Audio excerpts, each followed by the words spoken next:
Hello, hello, hello. My name is Kay Honda, and I'm here at Wizard World Con Philly 2016. And I have the great pleasure of talking to Kurt Lehner.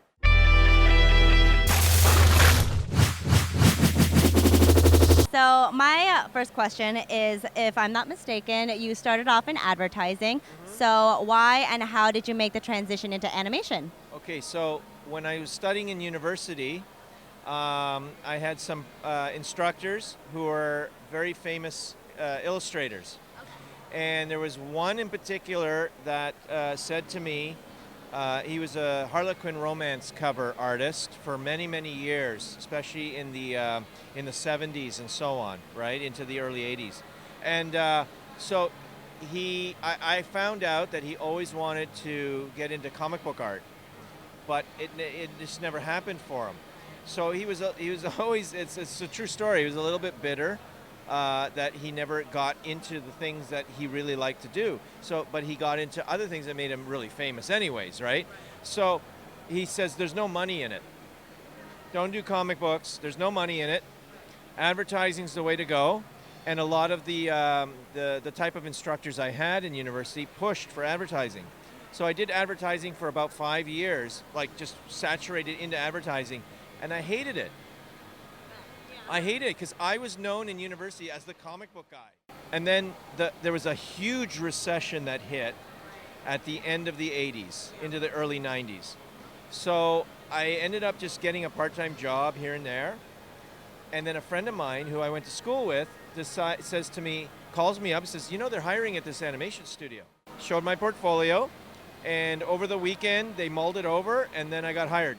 And so when I discovered what animation was all about and all the different departments in animation, I never really wanted to be known as an animator or just have a whole career as animation, because I didn't want to be drawing over and over and over the same characters, right? So knowing that I could do like character design and storyboarding and this and layouts and posing, and this interested me.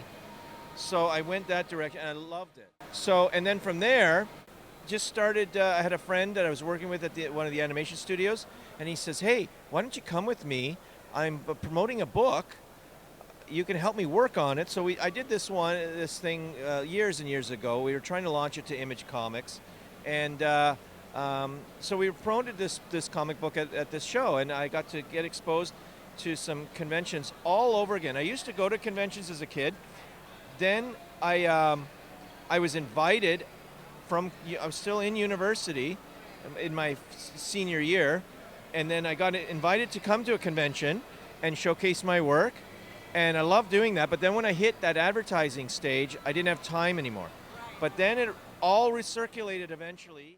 Let me ask you, since you have been a fan of comics for all your life, it seems, do you think that there's a close association between those things? Because oftentimes people, especially in the face of film adaptations of comic books, people think that it must be really easy to make comics into, storyboarded into film. But what do you think about the relationship between those two things? It's basically brother and sister. It's the same thing, only in different media, right? You can't love a comic book but hate a cartoon. Like, it just doesn't work. Like, you like it all. And how cool is it? I mean, when I was a little boy, I actually grew up with asthma, and my mother kept me inside a lot, so I watched cartoons and played with action figure toys and things like that as a child. And it was those amazing cartoons, like the original Filmation Superman cartoons from 1967 and so on. I fell in love with those. Super Friends, Johnny Quest, those kind of Space Ghost, right? I went nuts over these things, right? And I always looked at, oh my gosh, somebody drew these, and they're so well drawn, And then eventually, as I grew up, I realized, well, Alex Toth, the great character designer who I just idolize, right, is the guy who helped design a lot of that stuff for Hanna-Barbera and Filmation and all that stuff. So true. Actually, just because you mentioned that, because comics and TV informed so much of what you loved about being a child. I also understand that you do workshops for a variety of different age groups, and then you teach. So how do you feel? Do you think that your experience informs how you approach teaching? Oh yeah, absolutely. I get on the level of a child. You know, I'm not immature, but I can get childlike. They're so open to superheroes. So, I mean, my company, Skills Programs Canada, in the Toronto area, we go into a lot of different schools, and we teach lunch after school programs, intercurricular, extracurricular programming. We work with teachers. We also work in doing our own stuff in extracurricular programs, and they eat this up, you know, and it's amazing.